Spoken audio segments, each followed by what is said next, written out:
All right. I think we're live now. Okay, perfect. I'm really excited. And hey, everyone. We're back on the live, and I'm going to be interviewing our corporate partner. And we're going to give her a moment to get on the live. We just realized that sometimes these apps can be super, super glitchy. So while we're preparing, we have Miss Ernise coming to the live, and she's going to be talking about her business. Everything that we've been talking about when it comes down to connections and networking. It's just so many amazing things happening through the W.I.N community. And some of you have really reached out and, just talked about the amazing opportunities you've had, especially with our corporate partner, Ernise, to get into government spaces, to get the funding that you need for your business, to understand how to do it all, and not be left out there by yourself. So make sure that you listen to her story today. I'm going to be interviewing her, and I'm going to be kind of picking a little bit out of like what her experience has been in her, in the workplace, in her professional career, in her life. Here she is. So I'm going to invite her up. Come on up, Miss Ernise. I'm going to get this live started. Invite your friends to the live, please. Let everyone know we're here. I'm going to give Ernise a chance to get on. It's adding her now. I'm really excited. And please let us know, how you found the W.I.N community, what your involvement in the W.I.N community is, how you look forward to utilizing space here, because we have so many amazing things happening. Ernise is here. Welcome, welcome, welcome. I'm so excited. So as we get ready, you all, I want to make sure that you all have that opportunity to, connect with Ernise. So if you have any questions or anything that you want to, share, feel free to put that in the chat, okay? And we will definitely get to that at the end of the live. But for right now, it's just going to be space for us to just have more of a conversation. This is just for us to get to know our corporate partner and to really understand more about what it's like to be a woman in a government space, right? In that type of business. What is it like to be a mentor that helps small businesses all around the world, and speaking to such large companies and organizations, and just managing people in that way where they're maybe lost and not understand how to make the connections between government contracting and federal grants. And you also have a nonprofit. So I'm going to start off just by letting you just introduce yourself, because this is your highlight, this is your platform. And tell us about you first. That's where we're going to start. Tell us about who Ernise Cummings is, and I'll just let you take it away. Okay, can you hear me? Just loud and clear. All righty then. I am Ernise Cummings. I am a mother of three. I was born in New Orleans, Louisiana. I have a long extended government career with the Department of Defense, currently the U.S. Army Corps of Engineers. I like to travel. I used to like antique cars, but I sold mine, so I might have to rethink that. Let's see. I am the founder and chief executive officer of Secret Miracles Inc. I am also a SBA score certified mentor.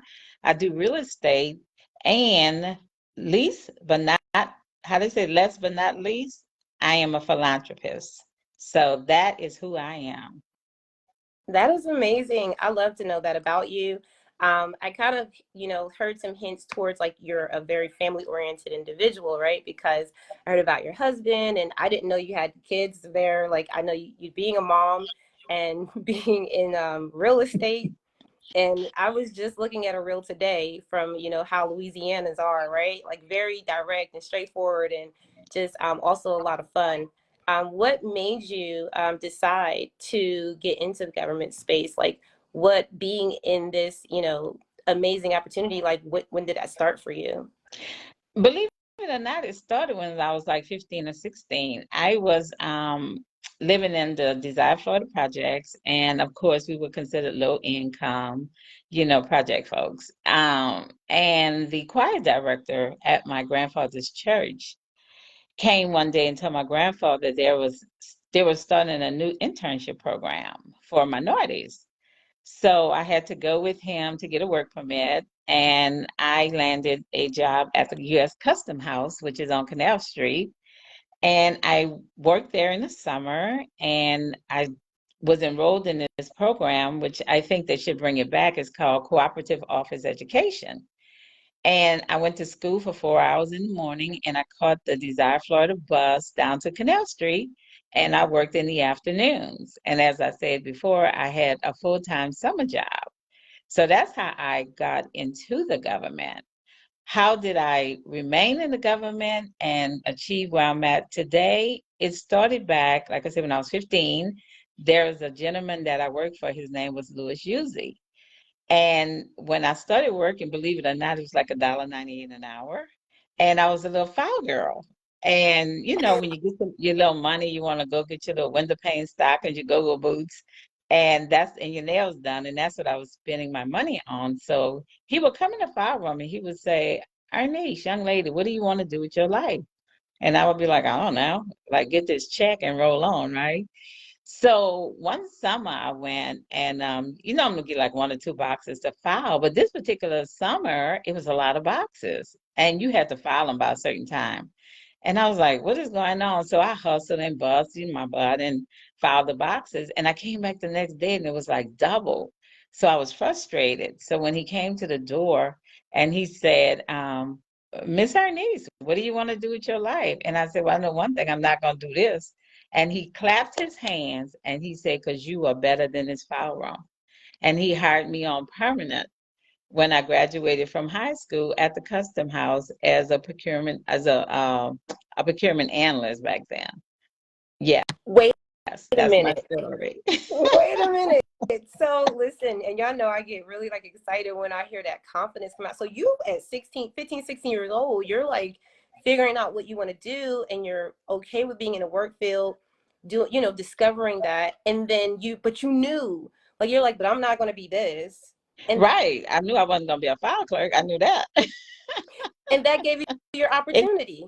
did. And I've been with the federal government ever since. Wow. So how is that how has that helped you in your life when it comes down to, your family and your kids? Like, how has the experience been, being in that workspace? Because as a woman, hey, back in the day, we couldn't Yes. even have that type of job, or we, there's just so many things that we've leveled up in, and we've been able to do it so well. So what did that look like for you, building your Well, family and working that job? well, for me, when I first started working, I didn't have kids, but eventually I got married. I got married at 18. But I didn't have my son till I think it was like 26, 27. But for my family, it was an adventure because I always had the audacity to ask a lot of questions because I knew that when I retired, I wanted to retire as the highest level that I could because the federal government have those good retirement checks. So anytime they ask somebody to volunteer, I would volunteer. I would always do my best. And at the end of your at the end of the year, you would get these ratings. And if you got a high rating, you would get a check. So that was an incentive for me because I wanted an outstanding and I wanted a check. So by having that mindset that I had, it propelled me to different places in the government. So after I had my kids, I ended up being divorced and I became a single parent.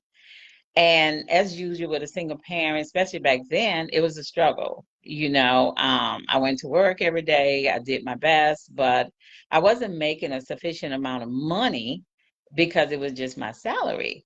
So I had a real good friend. His name was Phil Linebarger, and he went to Spain. And he used to call me and we used to talk. And I said, I'm so tired of this, struggling, whatever. So one day he called me, he used to call me girlfriend. He said, girlfriend. He said, don't you want to come to Spain? And I said, I don't know. And he said, girlfriend, don't you want to come to Spain? Now remember, I was a single parent with 3 kids. And I said, Phil, what are you trying to get at? And he said, I'm telling you, it's the good life. He said, you can hang out, your kids can hang out. You don't have to worry about nobody trying to do them anything. And at that time, New Orleans was changing, like getting the gangs and stuff like that. So I really didn't want my son, because he was the oldest, to get caught up in, to gangs or whatever. And being a single parent, you worry about stuff like that. So I told him, I said, well, I said, look, have the HR lady call me and tell me what they're offering. I said, and I'll see.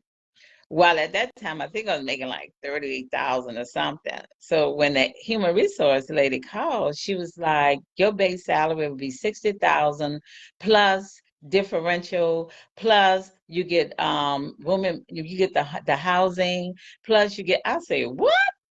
Next thing you know, I accepted the job.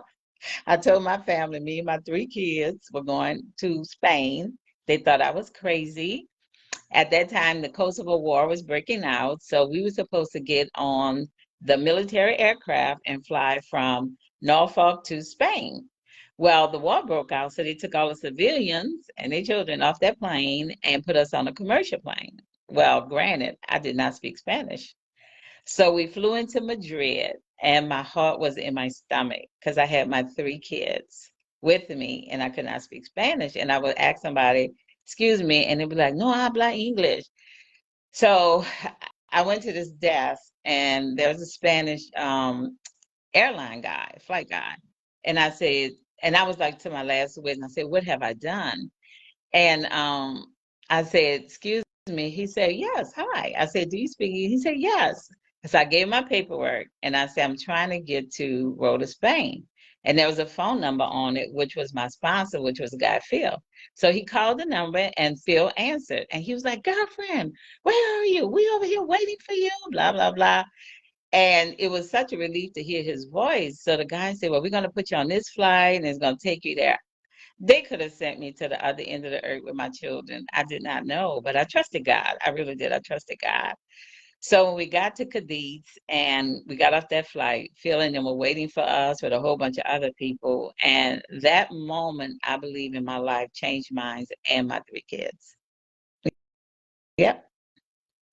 Oh my goodness. I'm full, like I'm listening to it and I'm actually I envision, like I'm a big visual person. So when you're talking about, I'm thinking about how you could have been feeling and reacting at that moment. Like I would have freaked out. I'm gonna be honest with you. Like I trust God, but there's certain things I'd be like, Lord, help me through this one. But that's amazing to hear because there's not, we all have different experiences in life, but sometimes Mm-hmm. when we hear the experience that you've had that's that big, getting into a whole nother place is so unknown. No language barriers. You don't have any friends right in front of you. You have your kids with you. Yeah. So you said that changed your life from then on. And so do you feel like that made you a stronger person, more confident in like your ability to survive in the world? Yeah. I knew it definitely made me stronger and it made me more confident. And one thing I realized, no matter where I went, there was always somebody there to help me, you know. And that big jump taught me that if you have a dream, then you have to go after it. And I did. And it turned out okay, you know. And I do believe, regardless of the situation, I'd have been a fighter, to succeed because I had my three kids and I was a single parent. And I knew I had to produce for them so that they could have the opportunity to be whatever they, wanted to be. And I can truly say that my kids are being whatever they want to be, right now in life. So, I can't imagine them not being that. I mean, just witnessing that from you, because I believe that kids learn from action, not words. yes. So just watching you go through that and survive, like not survive, but overcome. Like, Hmm. wow, like my mom did that. I also will say though, because something else comes to mind before, and I was about to ask something else before I asked this question about the company, because I want them to know more about your nonprofit, about how you are, really a philanthropist and you're out here making so many changes in the world people don't know about. And so we're going to Hmm. discuss that, okay? But I wanted to, there was something that came up for me. Oh, this is what it was. Where do you get your fight from? Like, where does this like confidence and all this that you have in you, where do you feel like, were you born with it? Was it always there? Like, I'm curious. I think I was born with it, but I was nurtured by my grandfather. My grandfather raised me for the most part, and he was a Baptist minister in the Lord Ninth Ward. And he was just a trooper. He did a lot of stuff. He was a kind man. Um, and he raised me, my brother, and my sister, and then we had four other siblings that lived right across the street with my great grandmother.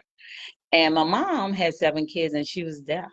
Oh, And she wow. raised us, yeah. But and I like to tell the story about my mother because my mother at 18 contracted meningitis. And back then, they did not have proper medication for African Americans. And my mother was a test for a new drug, her and the Caucasian lady. And they gave him the drug. And the side effects was that you could lose your hearing or you could go blind. Well, the Caucasian lady went blind, and my mother lost her hearing. Wow. But my mother persevered, and she graduated from Xavier University. And my mother was an awesome pianist, and people couldn't understand how she could play the piano and she couldn't hear.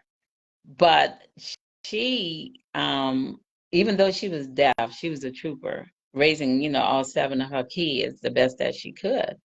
And I think just watching my mom being deaf and being able to maneuver in society, that gave me confidence in itself. And then my grandfather, being a Baptist minister, I mean, we had to go to vacation Bible school, we had to go to Sunday school, we had to go to communion in the morning, we had to go to church in the evening. So living under his roof, as he used to say, we had to practice and exhibit ethics and morals and values. Mm.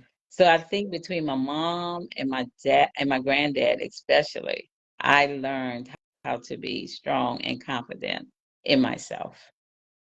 That's beautiful. I'm really impressed by just how confident and bold you are, right? And when you were talking about your mom, because I am also a musician, I play piano and flute, and I Okay. remember just, yeah, I mean, I don't actively play like I should, like I really am wasting my time in here, but to know, I am.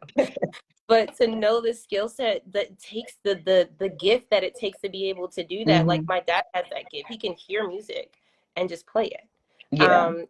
And I think that that's beautiful because your mom demonstrates that there are no limitations, right? Hmm. Like, and we a lot of times kind of think there are, but realistically, these situations that you're talking about now, from you overcoming being in Madrid, for being in this, a lost situation, right, to overcoming that, to also now, you're talking about your mom and, her being Hmm. in her situation, overcoming that. I think that it just proves that there's nothing that can really stop you. Like you said, if Yeah. you have a dream and you go after it. So speaking of a dream, let's talk about Secret Miracles. I want to hear about what Okay. you created from your dream. Let's talk about it. Okay. So Secret Miracles was founded because I had three kids. I had a lot of help.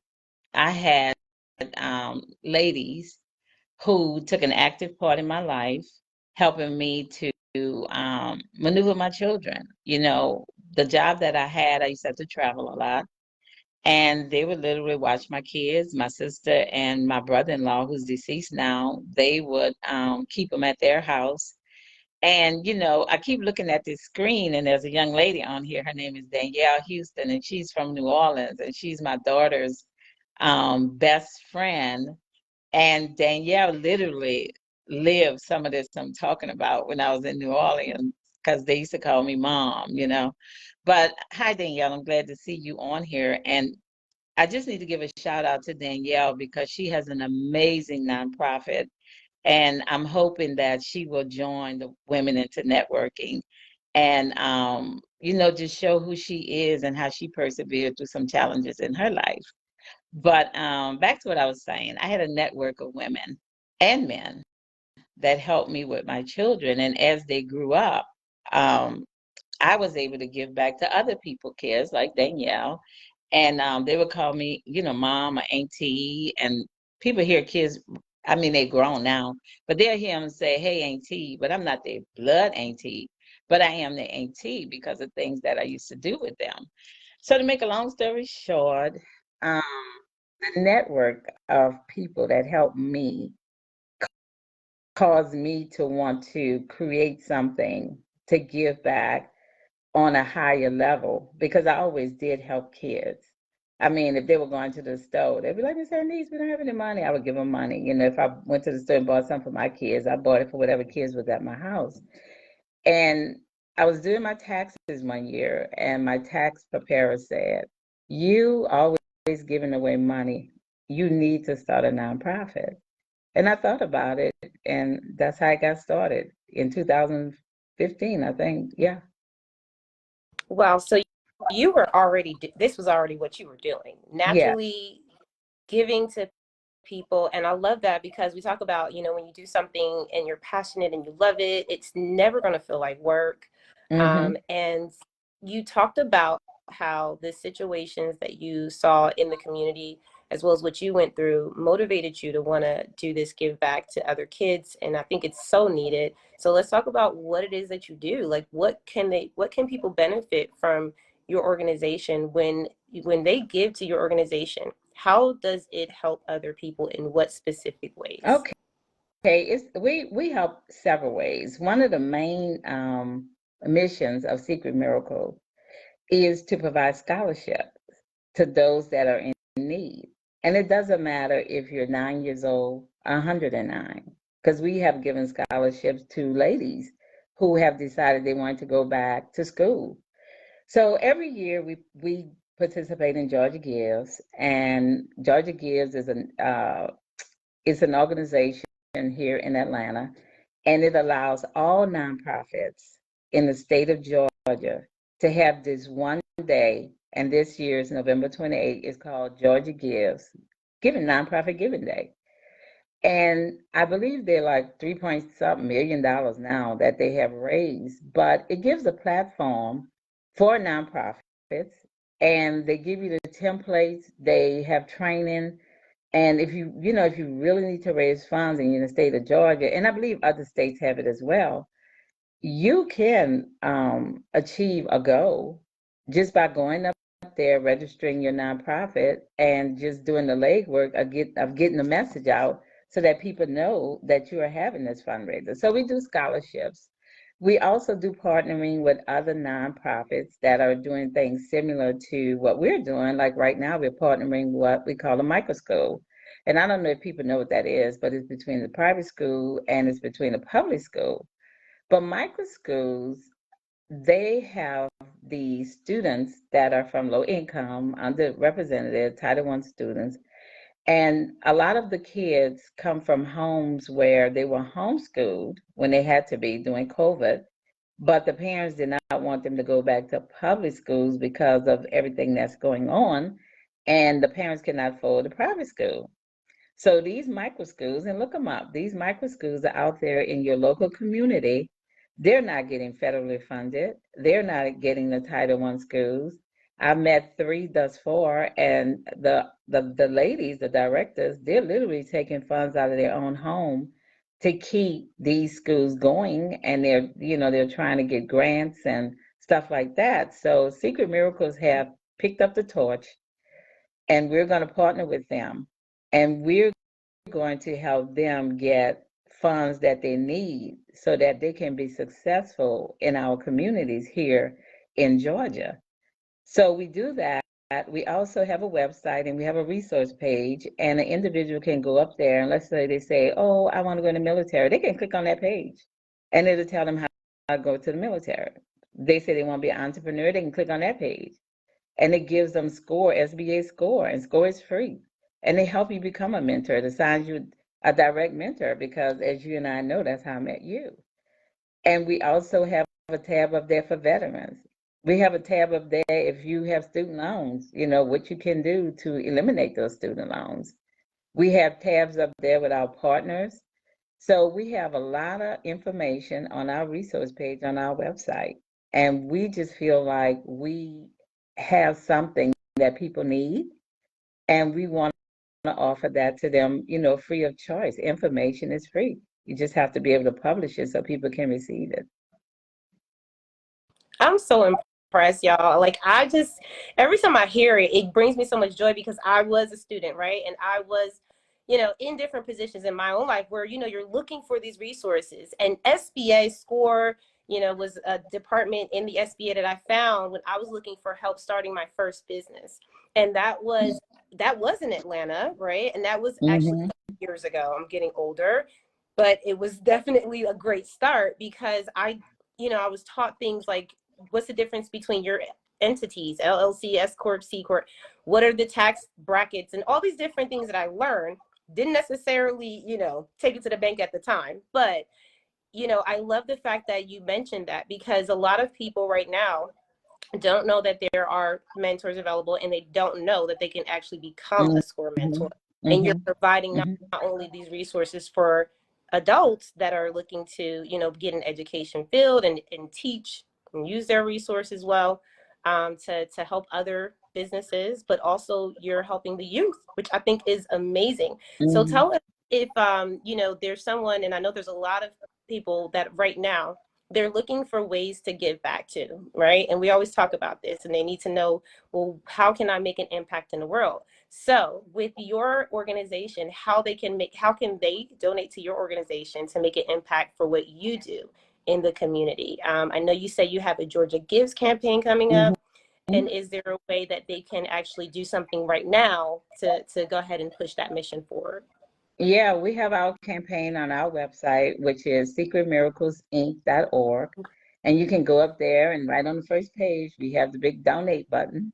And when you click on it, it'll take you to the Georgia Gives campaign. And we tell people, if you want to donate $2, it's okay because $2 can turn into $2 million collectively. So right now, that is our campaign, and that's how someone can access the um the campaign link, or you can go to Georgia Gives, Google it. And when you go up there in the search, just put Secret Miracles Inc. And there's another Secret Miracles here, but it's Secret Miracles Unlimited Foundation. Make sure you click on Secret Miracles Inc. with all the blue balloons and the kids. Yay! So that's how you can give right now. Yeah, there's only one official Secret Miracle, so we already know if it doesn't have the the blue and the balloons and Ernise's name by it, it's not the right one. Right. And I love the fact that we can give at any time. I learned so much, and we as a community, we are also nonprofit, and so because I'm learning so much from Ernise, my mentor, I just want to give kudos and flowers to you because as we are growing, we're like, oh yeah, we got to get on there, we got to do this, and so we're also looking for opportunities to make sure that as we grow, right, that you all grow. So Ernise, when I say pull up, y'all pull up to Ernise right now, okay? I want y'all to go to her website, okay, all my givers, and I want you to go ahead and donate whatever you want to donate, all right? And whoever donates, Ernise, is there any way that we can like know who donated from, this moment or this time to like shout them out later? Is there any way Yeah. to track that? Yeah. When you donate, Georgia Gives keeps a record of who donates. And it's their name, their phone number, their email address. So yeah, they have very good records on who donates. Okay, cool. So listen, if there's any yeah, is there any other ways that we can support you?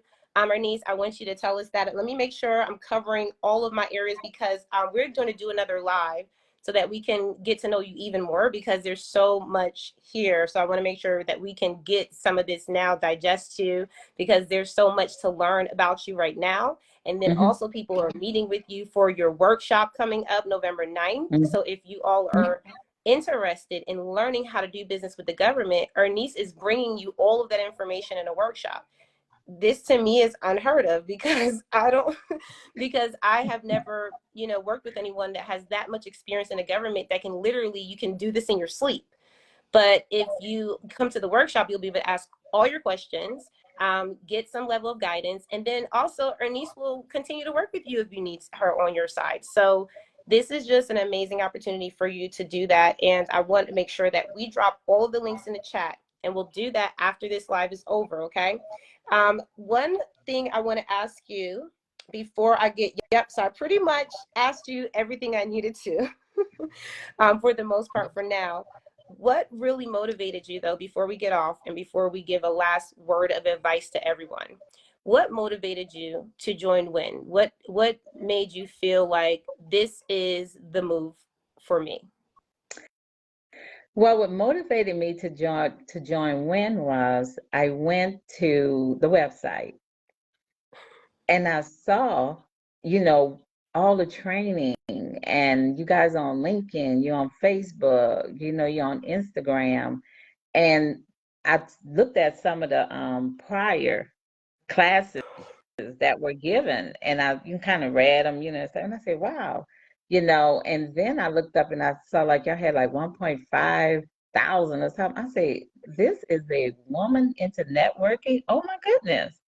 And I saw all the different disciplines that people had and stuff like that. So when I did my assessment, I felt in my heart that this would be somewhere where I can make it my home and give to this organization as well, because that's what I like to do is give up my time, give up my knowledge, and whatever else there's needed. So I felt the camaraderie, I felt the warmth, and that's literally what made me join WIN. And from day one, I have been amazed at what you guys are doing. And we get up for our 6 a.m. affirmation, which I love because it helps me start my day. And we talk about our goals. And I just think that's fantastic. Yeah. I love it so much. I love that. Thank you so much. I really appreciate it because it shows your willingness to just be a part of something great. I do believe in the community as well. I believe that the members make the community what it is. And so when you came aboard and as a corporate partner, and then you were like, Allegra, what do you need me to do? Hmm. Like, I'm here for it. And then when you join the rooms, like 6 a.m. in the morning is early for a lot of people, but we believe that when you start your day with great intentions and early, that you're more effective, and you have not only, you say you've grown in that atmosphere, but you've impacted so many lives just showing up. So I really appreciate it, and I'm glad that W.I.N has been, a joy for you to be a part of. That's really Hmm. the goal, to make sure everyone is winning. What would you love to leave with all of the women in the community? What level of advice would you love to leave with them? Um, if even if it's something that you would tell your younger self. That's interesting you asked me that because I have a life coach. Her name is Stephanie Higgins. And she sent me my wake up, you're going to do fine today. You're an amazing woman. You're trailblazing, you know. And my response to her, and that's my response to everyone that looks at this live recorded Facebook session we're having, you know, to some, much is given. And to those where much is given, much is required. And I tell people, think about that. And as we talked this morning during our affirmations, think about how much you have been given and think about how much is required of you to share that. And also think about gratitude. We talked about that this morning. Give gratitude for being someone that was chosen to have much, and then you should go forward and you should give much. And that's my advice. I love it so much. Okay, my heart is warm. I always feel like I want to cry a little bit, y'all. So excuse me and my emotional self. So thank you so much, Ernise. Your words of wisdom and words of encouragement are well received by myself. I'll just call it like it is. If nobody else received it, I received it. Uh, and I think that, we are definitely going to, see so much growth and so many accomplishments further down the line. So we're going to go ahead and get out of here. For everyone who watched the live today, please do me a big favor. If you can, because I think I put it in a way where it's public, but it's also connected to the community. If it's not, we're going to be downloading this and we're going to be sharing it. But make sure that you let us know in the comments that you watched the video, and let us know how you enjoyed the video. Also, let us know if you connected with Ernise and how she's impacted your life, because I've known so many people that said, oh my God, I talked to Ernise and she was amazing and she told me A, B, and C, and now I'm here.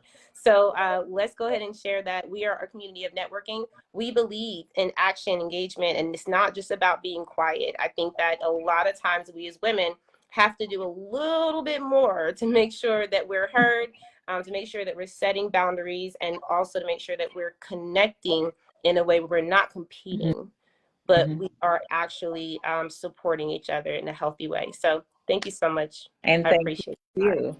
All right. I'll see you on Okay. the next live. Bye, y'all. Bye.